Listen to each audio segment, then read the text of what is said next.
Romanos capítulo 12. Versículo 1.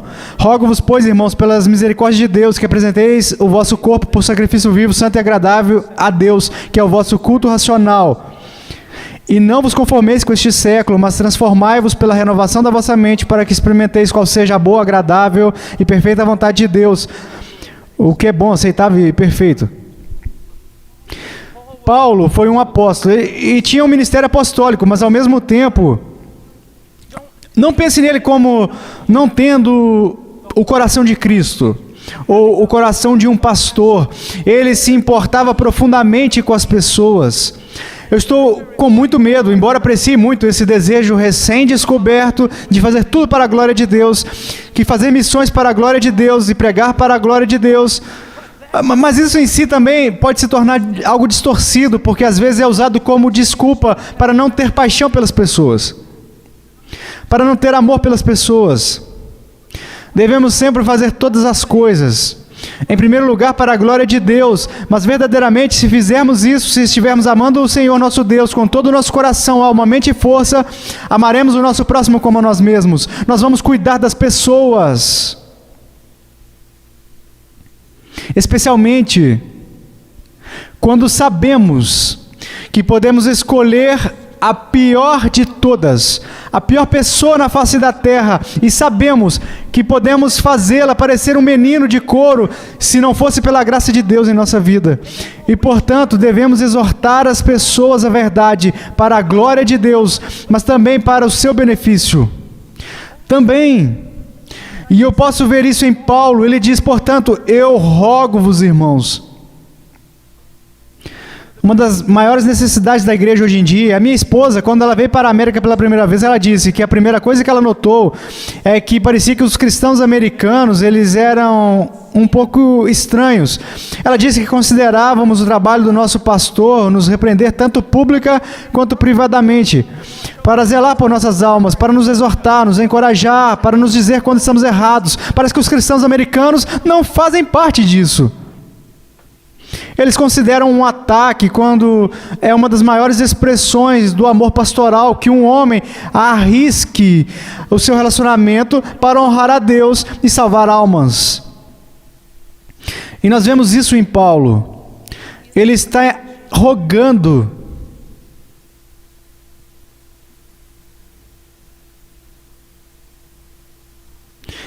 Não vou perder o sono esta noite, porque as pessoas no mundo não têm autoestima. Eu não vou perder o sono esta noite, porque eles não estão tendo a sua melhor vida agora, ou não estão sendo tudo o que podem ser, ou o talão de cheques não está equilibrado. Eu vou perder o sono esta noite. Se perder o sono esta noite, é porque os homens vão ficar nus diante de Deus e serão lançados no inferno. Quando eu prego e quando vocês pregam aqui ou no campo missionário, vocês não podem simplesmente pensar que é apenas um comunicador da verdade e deixá-la lá. Você tem que pregar como um moribundo para os moribundos. E eu enxergo isso em Paulo. Havia uma paixão, havia uma insistência. Ele não ficava simplesmente satisfeito se pregasse bem ou se comunicasse a verdade. Ele ansiava que Deus fosse honrado entre os homens, e ansiava que os homens fossem santos, fossem semelhantes a Cristo, e fossem capazes de se regozijar no benefício da sua grande salvação. Devemos ser um povo dado a exortar os nossos irmãos a uma piedade cada vez maior, a uma piedade cada vez mais ampla, para abundar cada vez mais em amor. Ele diz, rogo-vos, pois, irmãos. O que ele está rogando aqui? Para fazer o mais difícil, algo escandaloso. Em alguns casos, alguns diriam uma coisa absurda, que uma pessoa poderia fazer, que é exortar uma outra pessoa a fazer, dar a sua vida. Você sabe que até o diabo estava certo. Nesse sentido, você pode tirar os bens de um homem, suas casas, as terras, você pode fazer absolutamente qualquer coisa com ele, mas no momento em que você toca na sua carne, é quando você realmente vai testar este homem. Dar um carro, uma casa, o dízimo. É uma coisa pequena. Mas pedir a um homem que dê a sua vida... Eu sei que há muitas noções românticas a respeito das missões, mas Amy Carmichael, o livro da Elizabeth Elliot, está certo. Missões é simplesmente isso, uma oportunidade de morrer. Uma oportunidade de dar a sua vida por algo muito maior do que você. Muito maior do que você. Então ele vai rogar a essas pessoas que façam o que alguns considerariam praticamente cultual, absurdo, ridículo, imoral. Dar a vida, oferecer a sua vida. Agora, você vai precisar de um remédio forte para motivar uma pessoa a algo desse tipo. O que na terra ou no céu poderia motivar um homem a dar a sua vida? Muitas pessoas em nossas igrejas são absolutamente não convertidas, só para começar. Mas mesmo aqueles que são verdadeiramente convertidos definham em pobreza. Mesmo no meio, às vezes, de uma boa pregação expositiva. E por que isso? Eu cheguei a uma conclusão. Você pode obedecer a todas as leis da pregação expositiva e ainda assim a pregação estar sem Cristo. Você tem que entender que quando você chega a um texto e prega esse texto, ainda deve ser tudo a respeito de Cristo, ou não será nada mais do que um pitoresco ensino moral. É por isso que nós vemos os sermões de Spurgeon durarem e permanecerem. É porque toda vez que ele pegava um texto, ele se dirigia a Cristo imediatamente. Era tudo a respeito de Cristo. Eu diria a vocês que cada palavra neste livro é a respeito de Cristo. Eu diria a vocês que nada neste livro pode ser entendido à parte de Cristo. Eu gostaria de apresentar a vocês que tudo o que Deus o Pai já fez, Ele fez por Cristo, para Cristo, por meio de Cristo e em Cristo. Fora de Cristo não há absolutamente nada. Nada existe. Tudo é absolutamente absurdo sem Cristo. E Paulo vem até essas pessoas rogando que elas façam o impensável até que ele traga a motivação.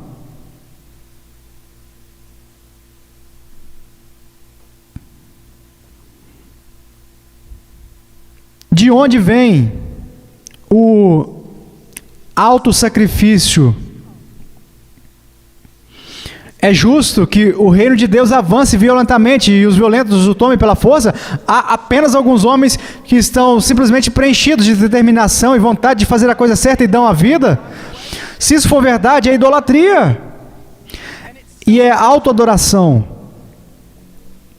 Como o irmão Charles Slater, que está ali, me disse várias vezes, aqueles homens que violentamente tomam o reino à força não são violentos em sua força e vontade própria. Eles são violentos porque estão desesperados. Eles conhecem a sua fraqueza, eles sabem da sua necessidade, e saber de sua fraqueza os deixa tão desesperados que eles agarram o reino com todas as suas forças. Mas o que conduz uma pessoa a dar a sua vida, o que é? Eu diria a vocês, há apenas uma razão bíblica. Que eles vislumbram ou vislumbraram algo das glórias de Deus na face de Cristo. O cristianismo, embora tenha uma lei, uma ética e uma moralidade, não se trata de cumprimento de regras, ou de ética, ou de moralidade. Fazer dos Estados Unidos da América um povo moral seria simplesmente torná-los dois filhos do inferno, ou filhos do inferno duas vezes mais. O cristianismo é sobre Cristo, é sobre a graça, trata-se da redenção. E como eu disse ontem à noite, se você notar que seu amor por Deus está diminuindo, ou não é o que deveria ser, todos nós devemos dizer o que você não glorifica a Deus como deveria, ou que você precisa crescer, ou que você precisa encontrar poder sobre a pornografia, você o faz correndo para descobrir mais das glórias de Deus na face de Cristo. É assim que você faz. É dele.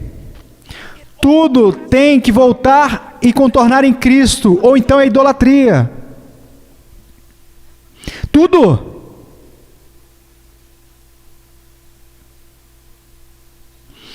É uma das razões pelas quais eu literalmente odeio quando alguém menciona algo sobre teologia sistemática, e então eles próprios ou outra pessoa prefaciam isso. É claro, você tem que ter cuidado, porque a teologia sistemática por si só, ou a doutrina por si, pode fazer você frio, e não haverá frutos, e você vai se encher de orgulho. Eu não concordo em nada dessa afirmação. A verdade nunca pode ter um efeito ruim sobre uma pessoa. A boa teologia sempre vai criar fogo. Essa é uma das maneiras que você sabe que é uma boa teologia. E se não cria fogo, não é culpa da verdade. Ou está sendo ensinado incorretamente, ou sendo ouvido por ouvidos não convertidos. Você quer ser preenchido com fogo. Você quer ser capaz de sair por aí e perder a sua vida por causa de Cristo. É um esforço bastante fácil. Apenas o conheça. A sua glória, a sua beleza, o seu poder, a sua vida. Saiba o que Deus fez por vocês no Evangelho de Jesus Cristo. Quero dizer, veja o que nós fizemos. Em vez de seguir Jonathan Edwards, seguimos Benjamin Franklin. Seguimos o pragmatismo em vez do pensamento correto. A igreja está com problemas. Então é o que eles dizem. O problema é que a maior parte do que eles chamam de igreja não é a igreja. E a igreja não está tão em apuros quanto todos pensam. Na verdade, a igreja hoje em dia é absolutamente linda, ela é gloriosa, ela é humilde, ela está quebrantada, ela está confessando o seu pecado. O problema é que todo mundo está chamando de igreja hoje, o que não é uma igreja. Basicamente, em geral, o que é chamado de igreja hoje nada mais é do que um bando de pessoas da igreja, não convertidas, com pastores não convertidos.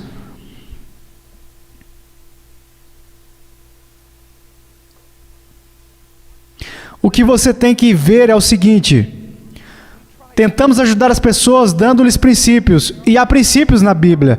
Tentamos ajudá-los dando-lhes 10 maneiras de fazer isso e aquilo, e cursos de discipulado e todo tipo de coisas em fazer as pessoas crescerem. Ensine-lhes quem é Deus. Mostre a eles as obras de Deus.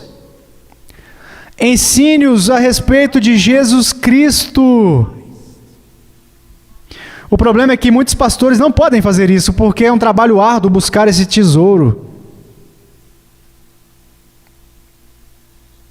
Missionário, se você vai ser de alguma importância no campo, então saiba disso. Você vai ser caluniado por todos os outros missionários. Assim como John Hyde.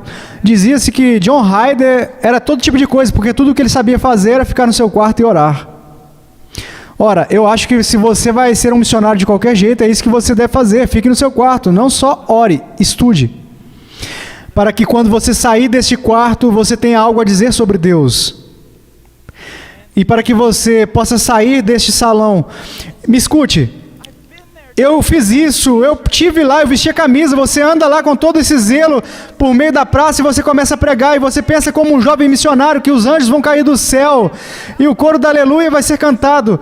Milhões de pessoas vão se converter, eles vão te jogar nos ombros e construir uma estátua sua. Isso não vai acontecer. O que vai acontecer é o seguinte: você vai até lá e vai pregar, e você vai pregar, e quando uma multidão começar a te ouvir, alguém em algum lugar vai se levantar e te chamar de um demônio. A multidão inteira vai se voltar contra você. Eles vão pegar o seu pequeno púlpito, o seu microfone improvisado e todos os seus panfletos e vão te jogá-lo no meio da rua.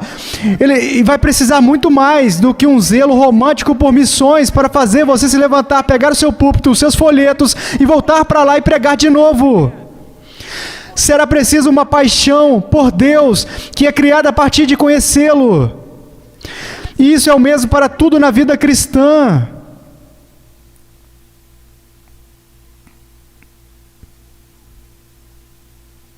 Eu devo saber que Deus é santo, para que o conhecimento que eu tenho dele cubra tudo mais no mundo. Não sou forte o suficiente para lutar entre dois argumentos opostos. Mas eu descobri o seguinte: Deus é quem Ele diz que Ele é. E Ele é mais glorioso do que qualquer coisa que este mundo possa apresentar. Então, se eu realmente o conheço, e eu realmente o enxergo, e enxergo as suas glórias, essas glórias tampam tudo deste mundo temporal, então não é muito difícil tomar uma decisão, porque você se torna um homem, um prisioneiro. Paulo vai exortá-los, mas Paulo, de certa forma, vai procurar fazê-los prisioneiros. Paulo chamava a si mesmo de prisioneiro de Cristo Jesus. Eu creio que ele quis dizer mais do que apenas correntes em suas mãos. Vocês não enxergam? Ele realmente foi um prisioneiro. O amor de Deus o havia aprisionado. Veja, ele não pertencia mais a si mesmo. É uma revelação tão grande da glória de Deus na pessoa de Cristo, que ele ficou cativo a isso. Isso é o que vocês precisam. Simplesmente ser santo para que você possa ser usado não é forte o suficiente. Apenas ser santo para que a igreja não tenha má reputação não é forte o suficiente. Apenas ir para o campo missionário porque as pessoas precisam de Jesus não é forte o suficiente. A única coisa que pode mantê-lo no curso é se você se tornar um prisioneiro da graça de Deus, da revelação de Deus. É incrível como uma pessoa, como uma compreensão cada vez maior, uma compreensão íntima da pessoa de Deus no Evangelho, por si só separa você. Isso te captura de uma forma, não é mais um homem que olha para o mundo e olha para o cristianismo e depois tenta decidir qual ele deve seguir, mas é um homem praticamente em transe, que vislumbrou algo de Cristo e não pode mais olhar para o mundo, ele não suporta. Isso é o que Paulo está exortando. Ele diz: rogo-vos, pois, irmãos, por isso, pelo conhecimento de quem é Deus e a glória de Deus na pessoa de Cristo e na sua cruz. Eu não vou ser capaz de passar por esses dois versículos, mas eu posso ver isso, e deixe de dizer isso. A maior doença para a verdadeira igreja na América é que ela não conhece o seu Deus. Junto com isso está o seguinte: nós temos, eu chamo isso de reducionismo evangélico. Tomamos, como Paulo disse a Timóteo, o glorioso evangelho do Deus abençoado, louvado, e o reduzimos a 4 leis espirituais, ou 5 coisas que Deus quer que vocês conheçam. E onde está o poder nisso? Não só não há poder nisso para o evangelismo, deixe-me dizer isso, e é muito mais importante, não há poder nisso para a vida cristã. Veja, o Evangelho de Jesus Cristo não é um cristianismo do passo a passo, não são as primeiras pequenas verdades que você aprende para que possa ser salvo, e então depois uma coisinha ou uns passinhos que você dá a outras pessoas e compartilha com elas para que também possam tomar uma decisão. O Evangelho é tudo. Deixe-me colocar dessa maneira. Fala-se muito hoje em dia sobre a segunda vinda de Jesus Cristo. Como vai ocorrer, quando irá ocorrer, quais serão os eventos precedentes, o que vai seguir, todas essas coisas diferentes. Deixe-me assegurar-lhes uma coisa: você entenderá tudo sobre a segunda vinda de Jesus Cristo no dia em que isso ocorrer. Eu prometo isso para vocês. Mas também posso dizer isso a vocês: vocês irão passar uma eternidade das eternidades e nunca começará a entender, a compreender o Evangelho de Jesus Cristo. O Evangelho não são 4 leis espirituais, não é, você sabe que é um pecador, você quer ir para o céu, você gostaria de fazer essa oração. O Evangelho é o assunto de toda a Bíblia, é a maior manifestação de Deus que jamais iremos ter, e vou dizer a vocês que passaremos toda a eternidade buscando, estudando o que Deus fez por nós em Cristo e na cruz de Cristo. E se vocês puderem enxergar isso, eu passei literalmente os últimos 12 anos da minha vida, horas e mais horas, praticamente horas e mais horas por dia, fazendo uma coisa: lendo e escrevendo sobre Cristo morreu por mim. Eu nem comecei. Eu não consigo dormir à noite por causa disso. E o que eu quero que vocês enxerguem é que vocês não precisam de muitos enfeites. Vocês apenas precisam perceber onde o tesouro é encontrado na cruz de Cristo. E essa verdade irá te conduzir a qualquer lugar que a providência de Deus decretar que você vá. Esse é o poder das missões. Deus se tornando carne, morrendo debaixo da ira de Deus, para que Deus seja justo e justificador dos homens. O que mais vocês precisam? Há uma eternidade de adoração nesta única coisa: Cristo morreu pelos pecadores.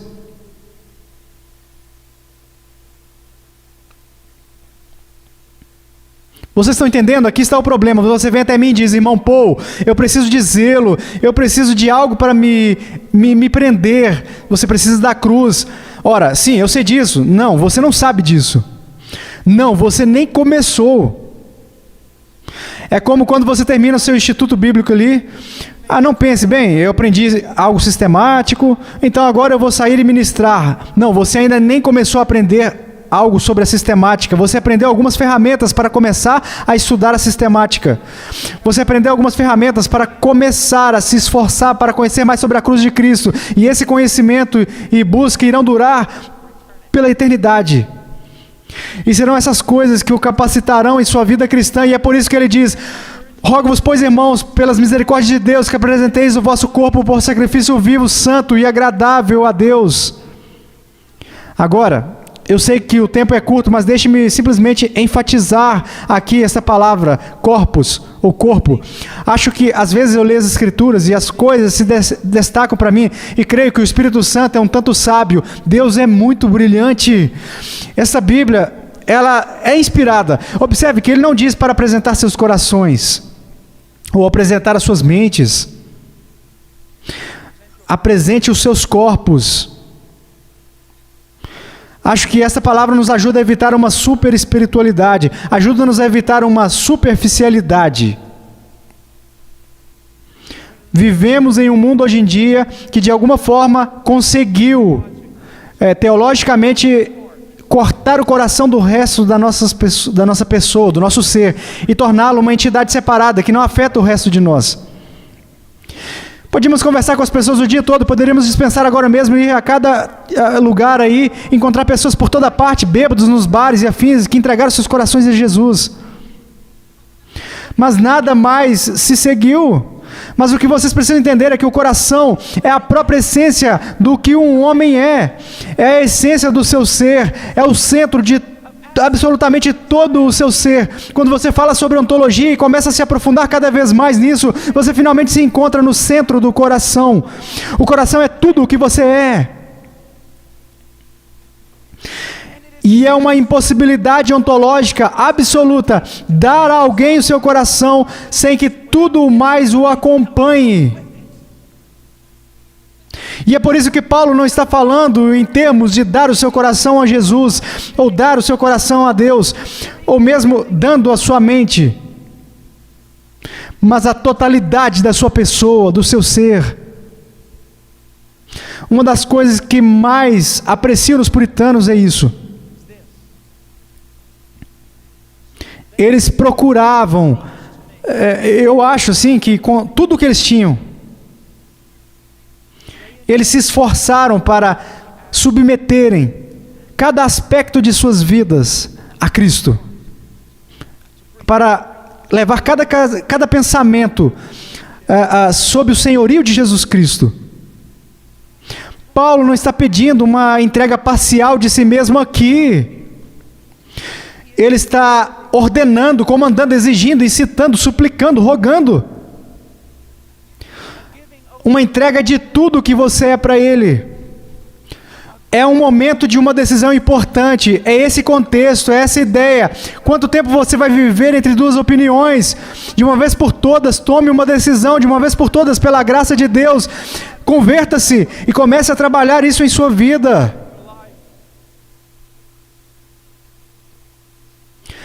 Apresento algumas perguntas a vocês. Vocês submeteram a mente a Cristo? A Cristo? Você diz, bem, o que isso significa, irmão Paul? Bem, vá às Escrituras.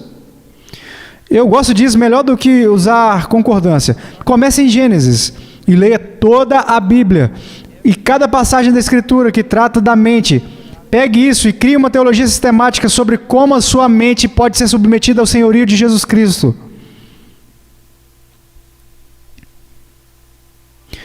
Os seus olhos. O que a Bíblia diz sobre os seus olhos? Os seus ouvidos e a sua língua, as suas mãos, os seus pés, o seu corpo e a maneira como você se veste. O que a Bíblia diz sobre os relacionamentos em que você está envolvido, o que você é ordenado a fazer pelas Escrituras. Veja, meu caro amigo, sem uma visão as pessoas perecem, e isso não deve ser usado por pastores que querem entrar em um programa de construção. Não é disso que esse texto está falando. Onde não há uma visão da lei de Deus, o povo está correndo desenfreado. Eu quero falar com você, jovem. Você aprendeu as doutrinas da graça soberana, você leu os puritanos, parabéns.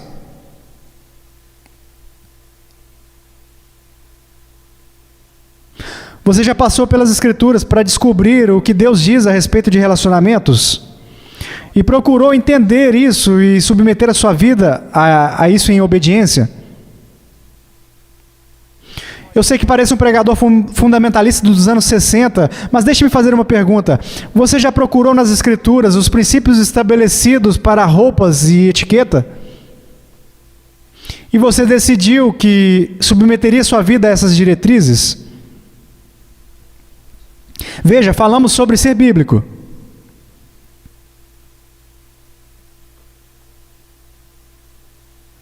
Na nossa adoração, você já passou pelas Escrituras para descobrir o que Deus deseja da adoração?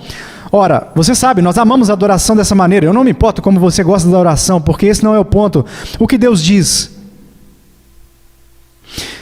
Entende? Nessa ideia, podemos namorar essa coisa até a morte. Podemos espiritualizá-lo até a morte. Alguém diz que eu dei a minha vida ao campo missionário. Isso não significa, ao mesmo tempo, que você entregou seu coração a Deus. Porque você pode ir para o campo missionário e ser um ímpio. E carnal, banal. Seria melhor você entrar para o National Geographic do que ir para uma agência missionária. Você está procurando na simplicidade examinar a sua vida. Não estou falando sobre encontrar inferências legalistas e forçá-las a si mesmo. Estou falando sobre os grandes princípios das Escrituras, tratando de todos os aspectos de sua vida pessoal, aplicando-os a você e procurando obedecê-los. Deixe-me fazer uma pergunta. Se você for para o campo missionário, sem levar a sério o que eu disse, existe a possibilidade de que a única coisa que você vai conseguir lá, depois de ter cruzado a terra e o mar, é converter as pessoas como você mesmo. Isso não é nada mais do que fazê-los 2 vezes filhos do inferno. Quero dizer, afinal, o meu maior medo, um dos meus maiores medos, é que Fidel Castro morra, ou já tenha morrido, e que o muro em torno de Cuba caia. Esse é um dos meus maiores medos. Vocês sabem por quê? Porque toda forma de igreja americana que existe vai chegar lá.